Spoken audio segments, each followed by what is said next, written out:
اور لبرل انتہا پسندی۔ دوستو، مذہبی انتہا پسندی جنونی مذہبیوں کے ابو ضیاء الحق اور لبرل کے دادا ابو امریکہ اور اس کے اتحادی کی مشترکہ پروڈکشن تھی۔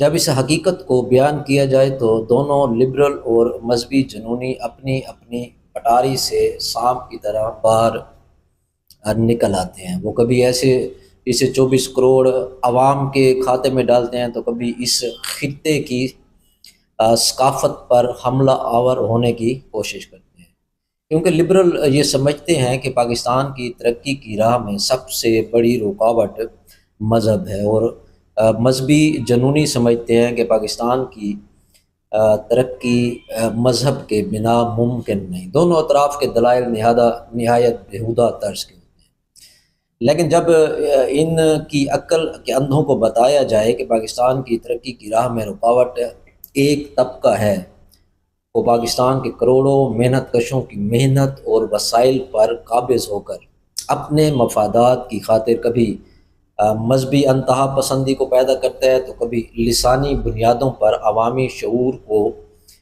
میڈیا کو کنٹرول کرتے ہوئے پراگندہ کرتا ہے، تو دونوں گروہ اپنی کم علمی اور سطحی دانشوری کو گھسیٹ کر بہت سی چیزوں کا مکسڈ اچار بنا دیتے ہیں۔ اس خطے کی روایت نہ مذہبی جنونیت رہی ہے، نہ ہی غیر جمہوری۔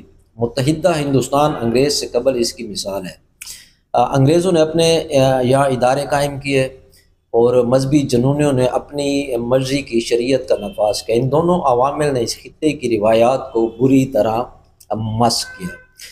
دوستوں، انگریزوں نے ماسک بدل کر خود کو ضیائی روح میں پیش کیا، جبکہ اس کے مجاہدین گڈ طالبان اور بیڈ طالبان کو اس کے خلق کر کے ایک سوشلسٹ ریاست کا تختہ دھران کرتے ہوئے خود کو واحد سپر پاور کے طور پر پیش کرنا تھا۔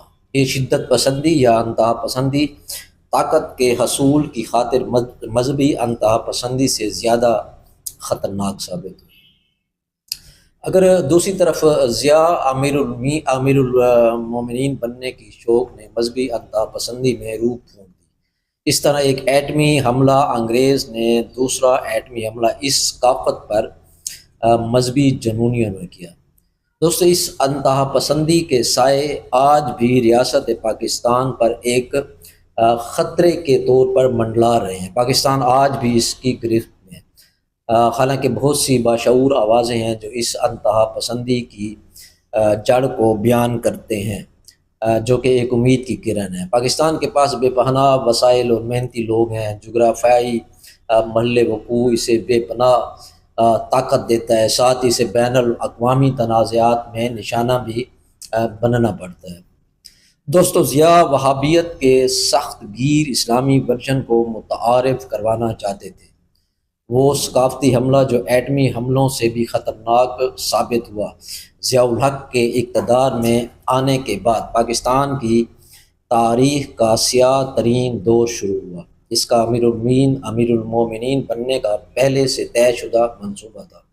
عثمانی طرز خلافت میں واپسی کا جنون پاکستانی معاشرے میں رجت پسند بنیاد پرست عناصر کی مدد سے، جن کی کوئی کمی یہاں پر نہیں تھی، انہوں نے 20ویں صدی کے پاکستان کو دوسرے درمیانی دور کی طرف لے جانا چاہا۔ حدود کے سخت قوانین ان کی حکومت کا حصہ تھے۔ ان قوانین میں سزائیں متعارف کروائی گئیں، جیسے سر عام کوڑے مارنا، ہاتھ کاٹنا، عصمت دری کے جرم میں 2 مرد یا 4 خواتین گواہوں کا لازمی شرط۔ ایک قانون جو ریپ کرنے والے اور متاثرہ کے حق میں ہے، اسے ثابت کرنے کے لیے بہت زیادہ نفسیاتی اذیتیں برداشت کرنی پڑتی ہیں کہ ریپ ہوا تھا اور یہ ایک متفقہ جنسی فعل نہیں تھا۔ عینی شاہدین کی ضرورت کی وجہ سے ایک ایسا الزام جسے کوئی بھی شکار ممکن طور پر ثابت نہیں کر سکتا، جو کہ ایک ناممکن سی بات ہے۔ دوستو، ضیاء کے دور میں بھی افغان مہاجرین، ہیروئن اور AK-47 پاکستان میں ایک عالمگیر مظاہرے بن گئے۔ ضیاء اور ان کے کرپٹ جرنیلوں نے ایک دہائی تک پاکستان پر حکومت کی۔ یہ پہلی افغان جنگ کی دہائی تھی اور طالبان کے موجودہ دور کے پیش رو مجاہدین کی یہ پیدائش تھی۔ جاگیردار فوجی ملا گٹھ جوڑ نے ملک پر اپنی تاریخ کا بیشتر حصہ حکومت کیا۔ یہی بنیادی وجہ ہے کہ جمہوریت جو سرحد پار پھلتی پھولتی نظر آتی ہے، یہاں اپنی ساکھ قائم نہیں رکھ سکتی۔ پاکستان کا جی ڈی پی کا 60% سے زائد دفاعی ضروریات کو پورا کرنے کے لیے چلا جاتا ہے، جس کے نتیجے میں مجموعی معیشت کو نقصان پہنچتا ہے۔ پاکستان میں تعلیم کبھی بھی کسی حکومت کی ترجیح نہیں رہی۔ اس طرح سماجی تحفظ اور شہریوں کے فلاح و بہبود کا معاملہ بھی رہا۔ مہنگائی، بے روزگاری، روز بروز گہرے ہوتے ہوئے توانائی کے بحران، بے لگام کرپشن، امن و امان کی بگڑتی ہوئی تشویشناک صورتحال نے پاکستان کو ایک پسندیدہ میدان اور دنیا بھر سے دہشت گردوں کی محفوظ پناہ گاہ بنا دیا۔ یہ حیرت کی بات نہیں تھی کہ اسامہ بن لادن پاکستان کی ناکام ریاست کے پی کے ایبٹ آباد چھاؤنی میں چھپا ہوا تھا، یا شاید چھپایا گیا تھا۔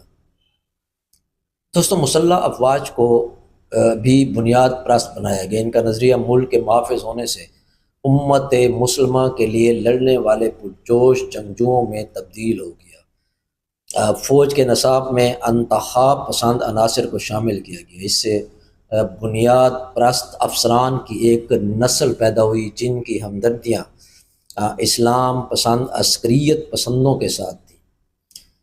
افسران کی یہ نسل دہشت گردی کے خلاف جنگ میں پاکستان کی ابتدائی مہمات کے دوران بہت زیادہ مسائل کا باعث بنتی گئی۔ دوستو، یہ ماضی قریب کی چند جھلکیں ہیں جس کی مدد سے آپ دہشت گردی، مذہبی انتہا پسندی کی وجوہات کو درک کر سکتے ہیں کہ کس طرح معاشرے کو اس آگ میں جھونک دیا گیا۔ دوستو، بیماری کے مکمل ٹیسٹ کروانے کے بعد اس کی تشخیص اور پھر علاج کی جانب بڑھا جا سکتا ہے۔ اگر آپ ایک بیماری میں مبتلا ہوں اور اس کو تسلیم ہی نہ کریں تو پھر آپ کا نہ تو کوئی علاج کر سکتا ہے، نہ آپ کی بقا ممکن ہے۔